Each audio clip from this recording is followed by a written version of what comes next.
आइए बच्चों, बैंकिंग से रिलेटेड हम लोग कुछ क्वेश्चंस करते हैं, जो कि मैंने आप लोगों से पहले के वीडियो में बोला था कि कुछ आपको क्वेश्चंस करवाऊंगी जिससे आपको कुछ हेल्प हो जाए। देखिए, एक क्वेश्चन दिया हुआ है, Salman deposits ₹1000 every month in a recurring deposit account for 2 years. If he receives 26,000 on maturity, find total interest Salman earns. And second one is rate of interest. Now आपको क्या क्या दिया हुआ है, पहले तो वो चीज़ लिखिए। आपको P दिया हुआ है ₹1000, फिर N दिया हुआ है 2 years, जिसको हम चेंज करेंगे 2 into 12 months, यानी कि 24 मंथ्स हो गए। फिर आपको दिया है मैच्योरिटी वैल्यू ₹26,000। अब आप इंटरेस्ट पहले निकालिए। कैसे होगा? सिंस मैच्योरिटी वैल्यू का ही फॉर्मूला लगाइएगा, MV = P/N + I। ये तो सभी को पता है, यही फार्मूला होता है। अब LHS और RHS जो है वो चेंज करिए, यानी कि I को LHS पे ले जाइए और MV को इधर लाइए, तो क्या हो जाएगा? I = फाइनल बनेगा I = MV - P/N, right. Maturity value है 26,000 माइनस P है 1000 इंटू 24, यानी कि 26,000 माइनस 24,000, यानी कि ₹2,000 विल बी योर इंटरेस्ट। ये आपका पहला आंसर आ गया। अब दूसरा आंसर क्या है कि आप second one is rate of interest. Rate of interest के लिए आपको I वाला फॉर्मूला लगाना पड़ेगा। Since I = P/N + 1 upon 2 × 12 × R/100। P है 1000 इंटू N की वैल्यू है 24 + 1 डिवाइडेड बाय 2 × 12 × R/100।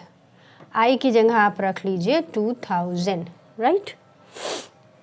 तो जब आप इसको क्रॉस मल्टीप्लाई करिएगा तो यहाँ हो जाएगा 12 1 = 12, 12 2 = 24, 2 और 2 कैंसिल, ये 1000 इसके नीचे आता है, तो आप कर दीजिएगा या ऐसे करिए, 2 0 इधर क्रॉस करिए, 2 इधर करिए, तो फाइनल यहाँ बचा 10 इंटू ये होगा 25 इंटू R और ये 2000। अब जब इसको कैलकुलेट करिएगा तो R = 2000 डिवाइडेड बाय 10 इंटू 25।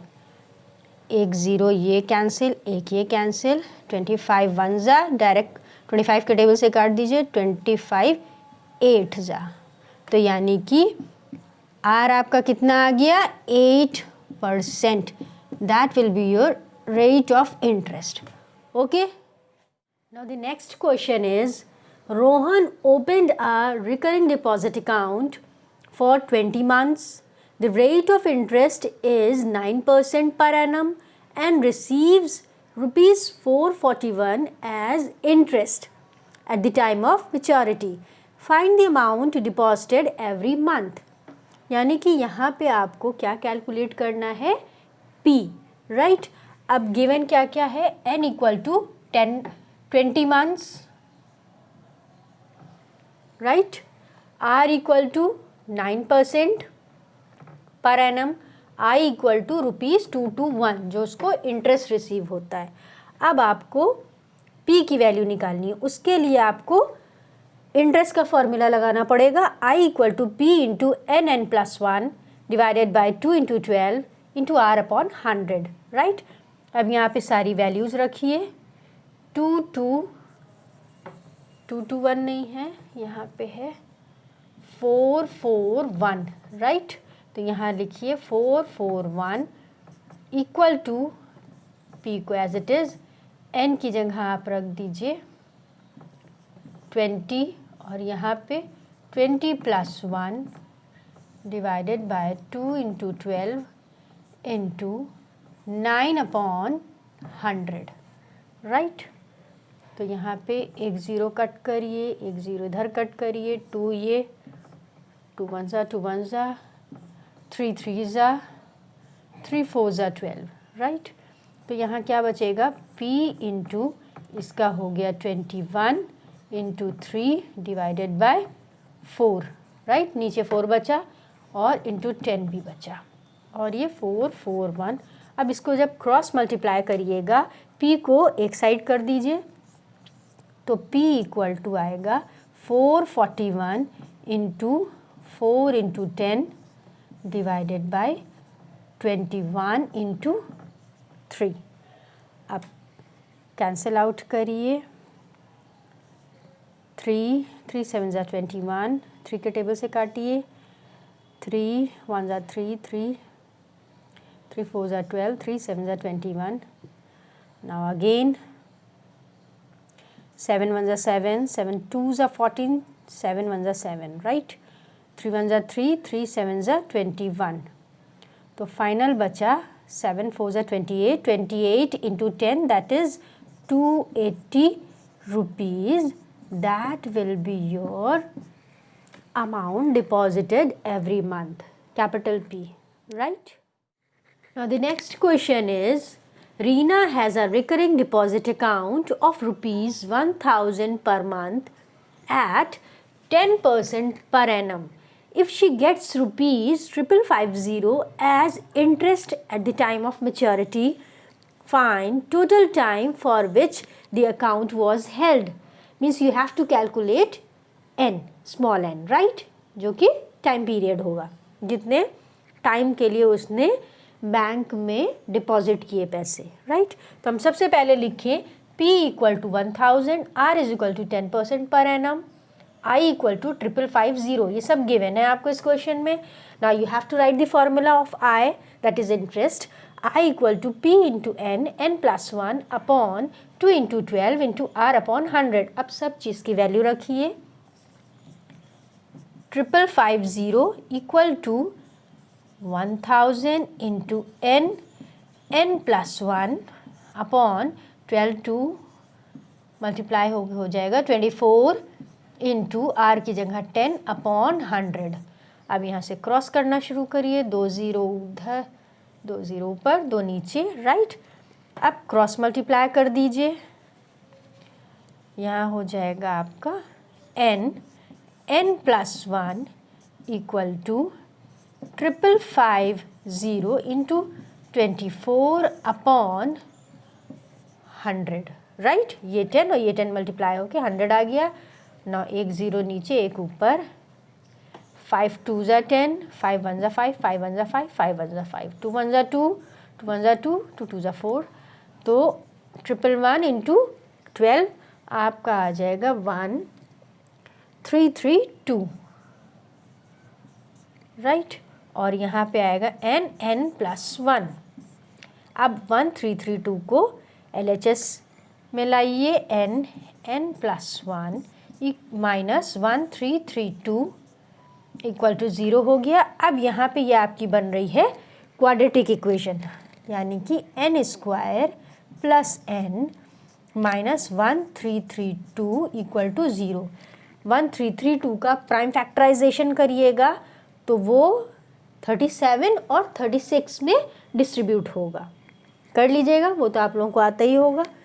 तो यहाँ पे n² प्लस यहाँ पे n के साथ कुछ नहीं है तो 1 है, तो यहाँ हो जाएगा 37 - 36। 37 और 36 में टूटेगा 1332, राइट। तो 37 में से 36 माइनस होगा तो ये 1 बन जाएगा। और यहाँ पे n = 0, यानी कि n² + 37n - 36, यहाँ पे -1332 भी यहाँ पे लिखिए, n - 1332 = 0। ये आपकी बनी अब इसको में n कॉमन लीजिए, n कॉमन लिया तो यहाँ हो गया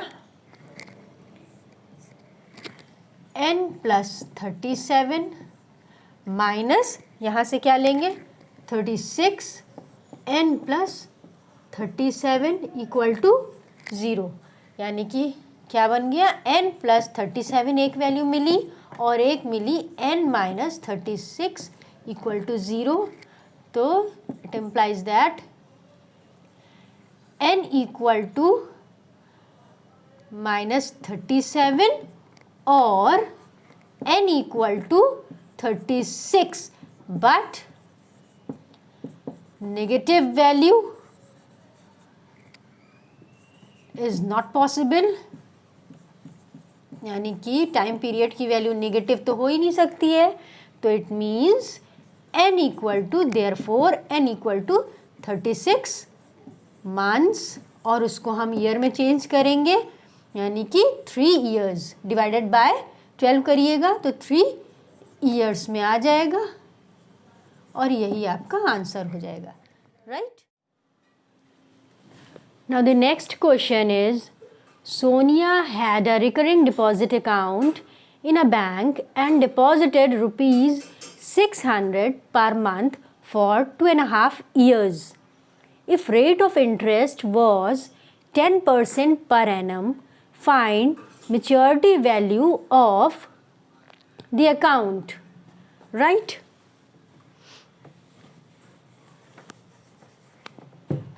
तो आपको निकालना होगा मेच्योरिटी वैल्यू, राइट। तो हमारे पास दिया है P equal to 600, N equal to 2.5 year, उसको कन्वर्ट करिए मंथ्स में, यानी कि 5/2 इंटू 12 कर लीजिए, आ जाएगा 30 months. R equal to 10% per annum दिया हुआ है। अब मेच्योरिटी वैल्यू के लिए आप डायरेक्ट फार्मूला लगाइए, maturity value equal to P into n plus I, right.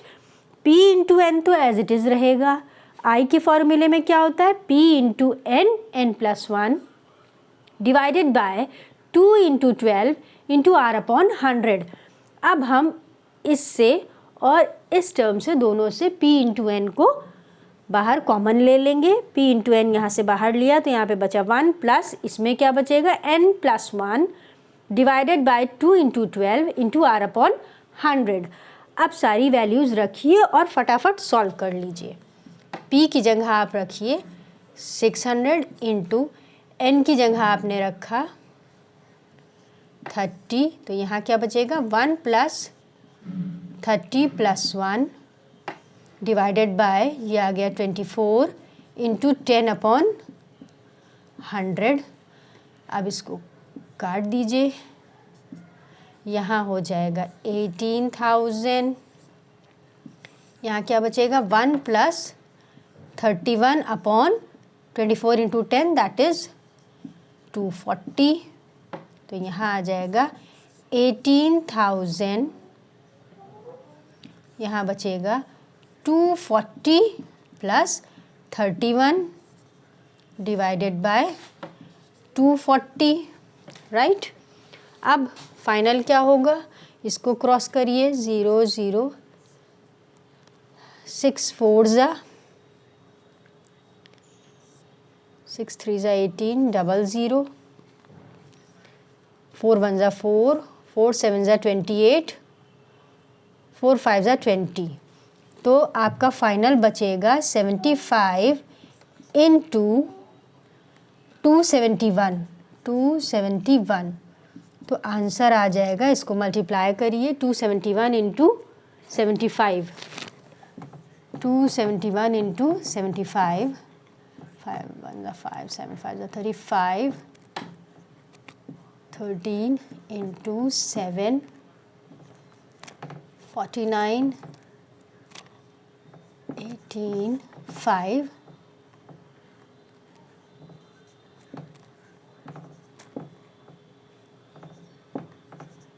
20325, ये आपका आंसर आ जाएगा 20325, ये आपकी मैच्योरिटी वैल्यू का आंसर होगा, राइट।